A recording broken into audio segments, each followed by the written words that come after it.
저혈당으로 쓰러지면 119부터 부르시나요? 그럼 평생 치매로 삽니다. 안녕하세요. 저는 30년간 수천 명의 저혈당 환자를 치료한 내분비내과 의사 이재현입니다. 2개월 전 대구에 사시는 박영희 할머니께서 혼자 집에 계시는데 갑자기 식은땀이 나고 손이 떨리기 시작했습니다.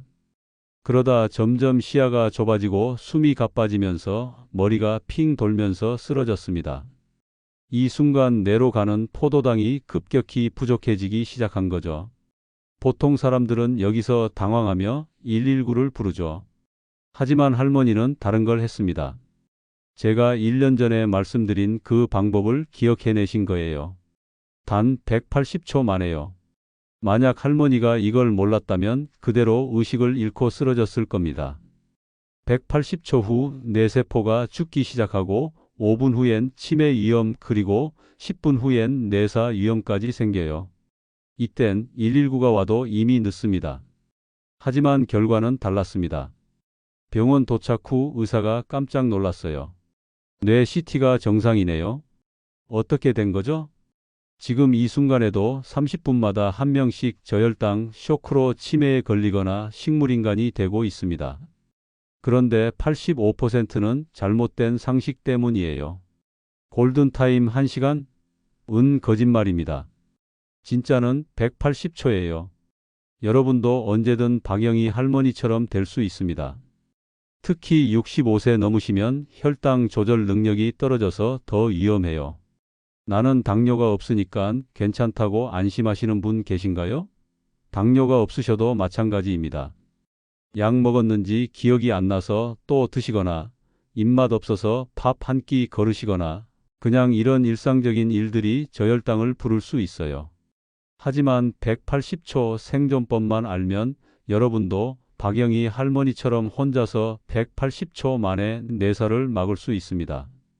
구독, 좋아요 누르시고 매일 새로운 건강 정보를 받아가세요. 자, 이제 본격적으로 말씀드리겠습니다. 저혈당으로 쓰러졌을 때 절대 하면 안 되는 치명적인 실수가 3가지나 있습니다. 이걸 모르면 180초 안에 식물인간이 될 수도 있어요. 특히 첫 번째에서 알려드릴 내용은 95%의 사람들이 모르는 생존의 비밀입니다. 반드시 끝까지 들어보세요. 3위는 바로 눕히는 실수입니다. 여러분, 누군가 갑자기 쓰러지면 어떻게 하시나요? 대부분 바닥에 눕히죠. 이게 첫 번째 뇌사의 길입니다. 실제 사례를 보면 작년 서울에서 82세 최만수 씨가 아침 산책 중 갑자기 어지러워하며 쓰러지는 일이 있었습니다. 목격자가 선의로 바닥에 눕혀드렸어요. 그런데 5분 후 할아버지는 더 위험한 상태가 됐습니다. 호흡이 거칠어지고 얼굴이 파래지기 시작했거든요. 지나가던 사람이 119를 불러서 병원에 갔지만 식물인간 상태를 피할 수 없었습니다. 왜 이런 일이 일어났을까요? 저혈당으로 의식을 잃으면 혀와 목 근육이 힘을 잃어요. 이때 눕히면 혀가 뒤로 말려서 기도를 막게 됩니다. 젊을 때는 목 근육이 튼튼해서 괜찮지만 65세 이후부터는 근육이 약해져서 정말 위험해요. 생각해 보세요. 이미 뇌에 포도당이 안 가서 힘든데 산소까지 막으면 어떻게 될까요? 실제로 메이오 클리닉에서 연구한 결과 저혈당 환자를 눕힌 상태에서는 내산소 공급량이 40% 떨어진다고 나왔어요. 저혈당 환자에게는 뇌사로 직행하는 치명적인 수치입니다. 그럼 어떻게 해야 할까요? 절대 눕히지 마세요. 대신 상체를 30도에서 45도 정도 세워주세요. 벽에 기대게 하거나 침대에 머리맡을 높이거나 소파에 비스듬히 앉히는 거죠. 이렇게 하면 기도가 열려서 호흡이 편해지고 뇌로 산소가 잘 갑니다. 옥스포드 대학에서 연구한 결과 이 자세만으로도 뇌혈류가 35% 늘어난다고 나왔습니다. 최만수 씨의 경우도 만약 올바른 자세 관리가 이루어졌다면 지금도 건강한 산책을 즐기고 계셨을 것입니다. 그 작은 차이가 운명을 갈랐습니다. 여러분은 꼭 기억하세요. 저혈당으로 쓰러진 사람은 절대 눕히지 말고 비스듬히 앉혀두세요. 이것만으로도 생존 확률이 크게 높아집니다. 하지만 자세만으로는 충분하지 않습니다. 더 치명적인 실수가 남아 있어요. 이건 정말 99%의 사람들이 하는 실수예요. 2위는 의외로 많은 분들이 당연히 해야 하는 일이라고 생각하시는 행동입니다. 하지만 응급의학 관점에서는 저혈당 환자의 골든타임을 놓치게 만드는 치명적 실수예요. 과연 어떤 실수일까요? 댓글로 예상해 보세요. 자, 이제 2위를 말씀드릴게요. 119만 부르는 행위입니다. 119 부르는 건 당연한 거 아닌가요? 네, 맞습니다. 119는 당연히 불러야 해요. 하지만 그 다음이 문제입니다. 이런 사례가 있었습니다. 부산의 69세 김순옥 씨는 저녁 설거지 중 갑자기 어지러워하며 쓰러졌습니다. 며느리분이 즉시 119에 신고했죠. 여보세요, 시어머니가 갑자기 쓰러졌어요. 상황실에서 응급처치 방법을 알려줬지만 며느리는 응급차만 빨리 보내주세요 라고만 하며 무서워서 아무것도 하지 못하고 기다렸어요. 그 8분 동안 할머니의 뇌는 계속 포도당 부족으로 악화됐습니다. 응급차가 도착했을 때는 이미 깊은 혼수 상태였어요.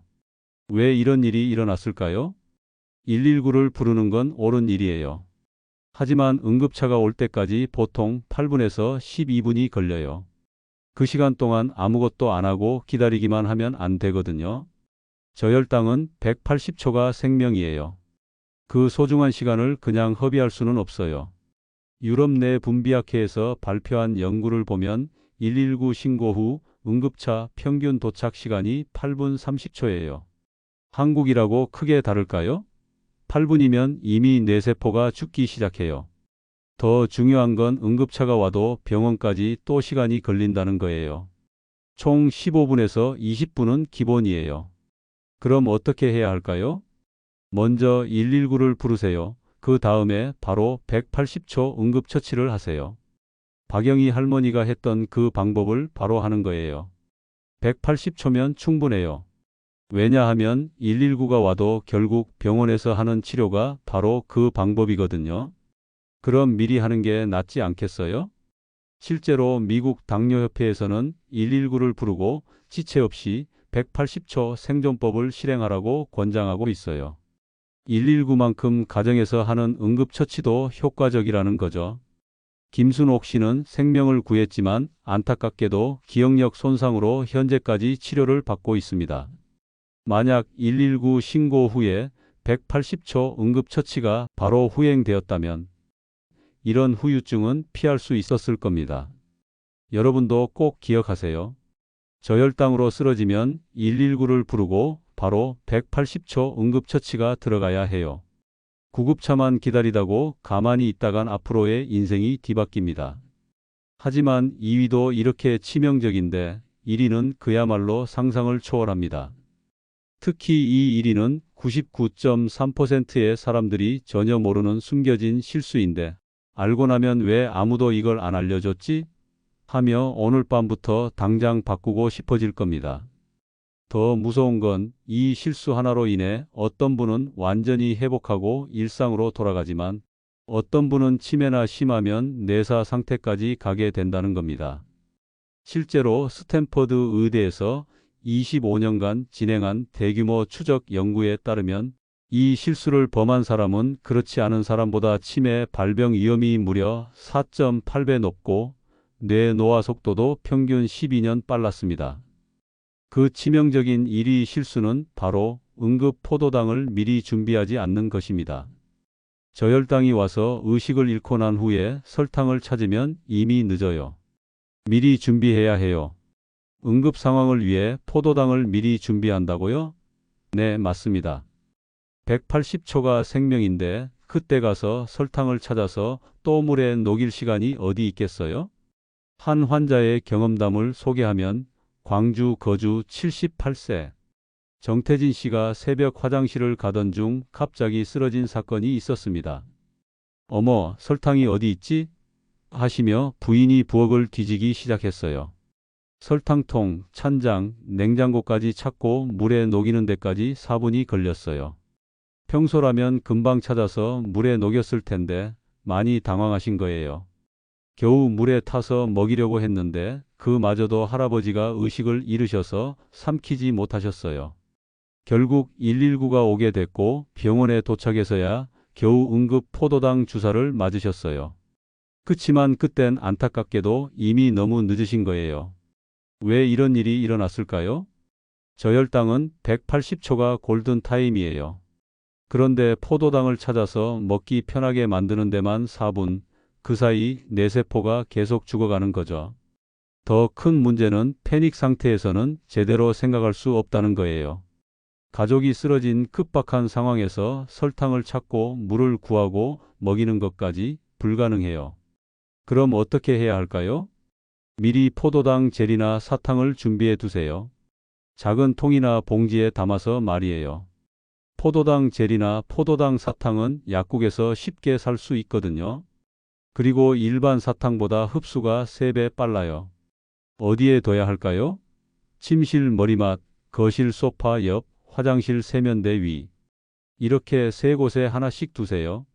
어디서 저혈당이 와도 바로 손에 닿는 곳에 말이에요. 왜 미리 준비해야 할까요? 포도당 젤은 입에 넣으면 즉시 흡수돼요. 의식이 없어도 잇몸에 발라주면 점막으로 바로 들어가요. 존스 홉킨스 대학에서 연구한 결과 포도당 젤은 30초 안에 혈액에 들어간다고 나왔어요. 일반 설탕보다 6배 빨라요. 실제로 미국 911에서는 저혈당 환자에게 현장에서 포도당 젤을 잇몸에 발라줘요. 가장 빠르고 확실한 방법이거든요. 포도당 젤은 보관도 쉬워요. 습기만 피하면 2년은 보관할 수 있어요. 작은 통이나 약국에서 파는 케이스에 담아두세요. 그리고 유통기한을 확인하면서 변색되어 있으면 그때 새로 교체하면 돼요. 정태진 할아버지도 만약 미리 포도당 젤을 준비해 두셨다면 응급실까지도 안 가셨을 거예요. 180초 안에 바로 사용할 수 있었을 테니까요. 여러분도 오늘 당장 준비하세요. 포도당 젤을 3곳에 나눠 두세요. 이 작은 준비가 여러분의 뇌를 내사에서 구할 수 있어요. 준비가 곧 생존입니다. 자, 이제 3가지 치명적인 실수를 모두 말씀드렸습니다. 하지만 아직 끝이 아니에요.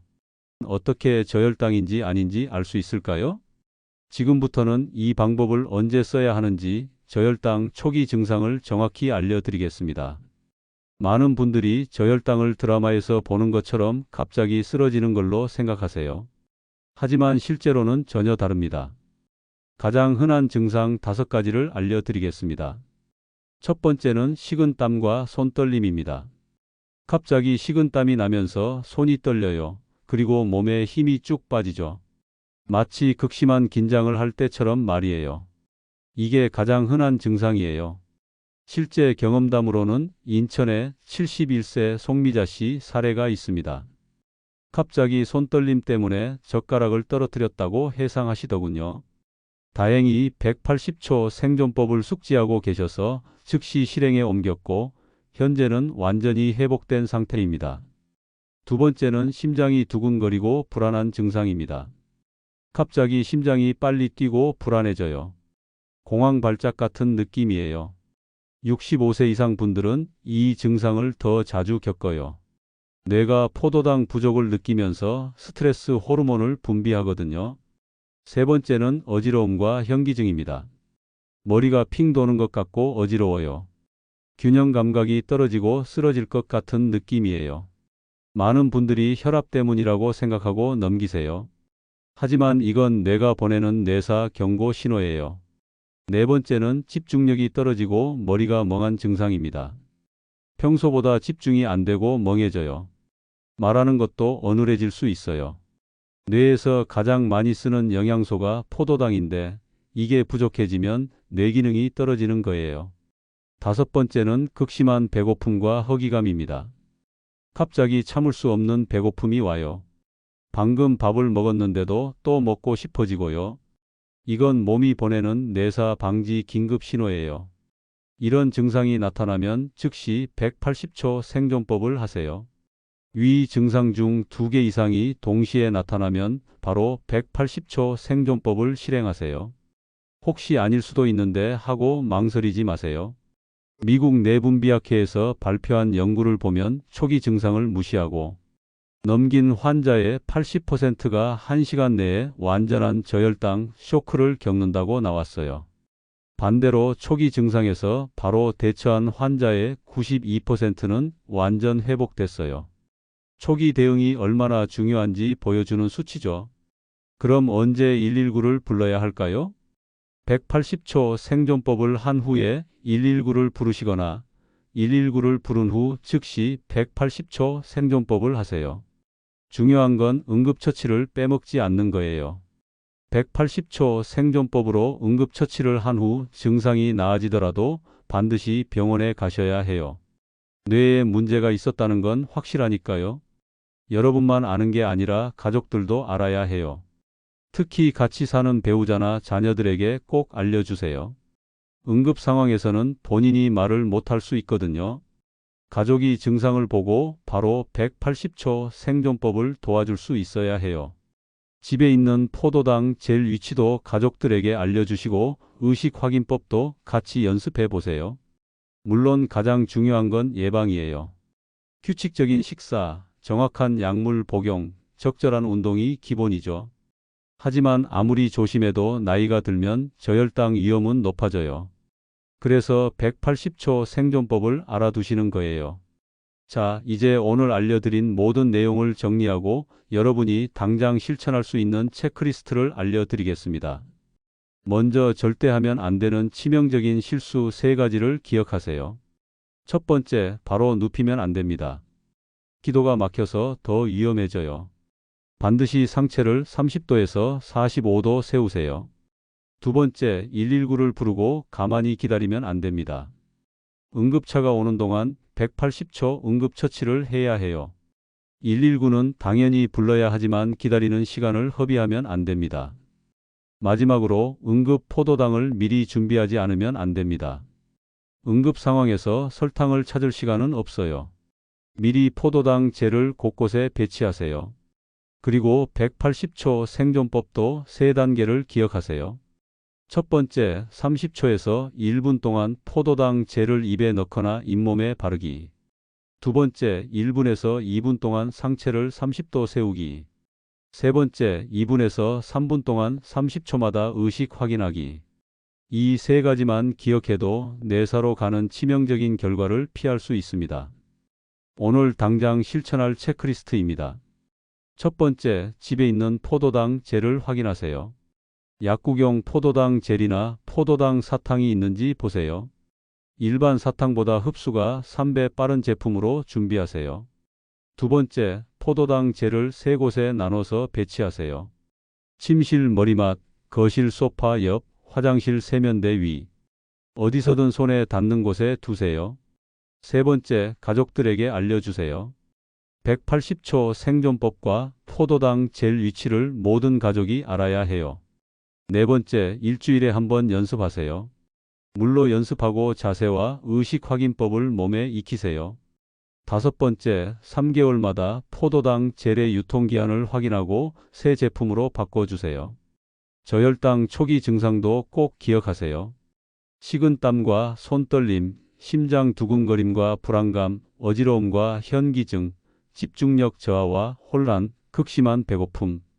이 중 2개 이상이 나타나면 즉시 180초 생존법을 실행하세요. 혹시 아닐 수도 있는데 하며 망설이지 마세요.